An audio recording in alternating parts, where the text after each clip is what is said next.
Hello friends, in the series on the income tax cases, today we will discuss a very important issue on section 244A which talks about the interest on refunds.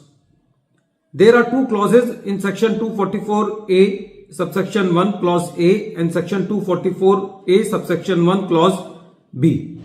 In section 244A subsection 1 clause A, it is written that if the assessee has paid tax by way of TDS or if he has deposited the advance tax and if any refund is due, then interest will be provided to the assessee from the first date of the assessment year till the date of refund.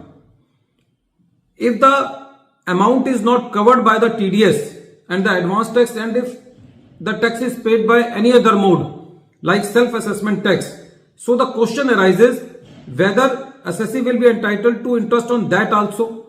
For that, section 244A subsection 1 clause B says that if the tax is deposited by any other mode other than TDS and advance tax, then assessee will be entitled to interest from the date of payment of tax till the date of the refund. This issue has been taken in the case of Mrs. Sita Devi Satyanarayan Malpani and others versus Income Tax Settlement Commission. This case has been reported in 459 ITR at page number 758. The matter has been decided by Honorable Bombay High Court. Assessee has filed the application before the Settlement Commission for the settlement of the cases.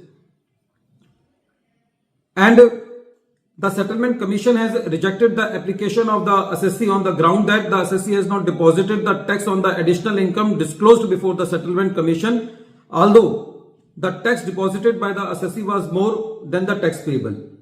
The tax payable was 19.52 lakh and tax deposited was 20.06 lakh. So there was excess tax deposited of rupees 53,098 rupees. The assessee filed the writ petition against the rejection order of the Settlement Commission, and the assessee also was pursuing the matter for the interest on refund that was not given to the assessee on the amount of self-assessment tax paid.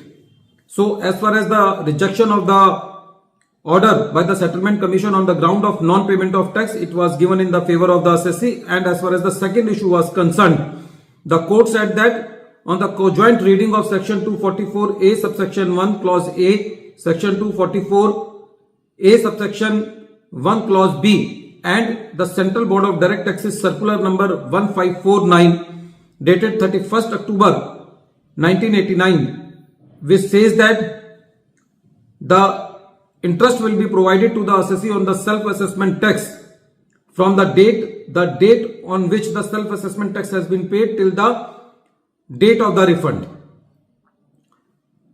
Only one condition is there: if the amount of the refund is less than 10% of the tax determined on the regular assessment, in that case the interest is not paid.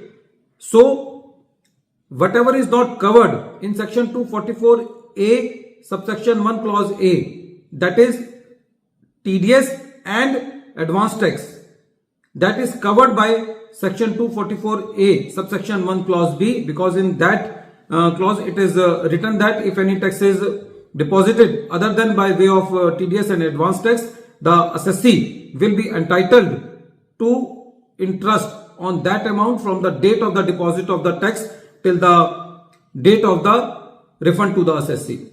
Friends, this case is very important, although there are very less chances that the refund is due when the assessee has paid the self-assessment tax, because the self-assessment tax is calculated at the time of filing of the return. Up to that time, the assessee is very much clear that how much tax is payable, but it may happen that the tax is deposited under the self-assessment tax, and at the time of filing of the return or at the time of the assessment, the situation may come that the tax liability of the assessee is decreased. So in that case, the assessee will be entitled to interest on the amount of the self-assessment tax from the date of the payment of the self-assessment tax till the date of the refund.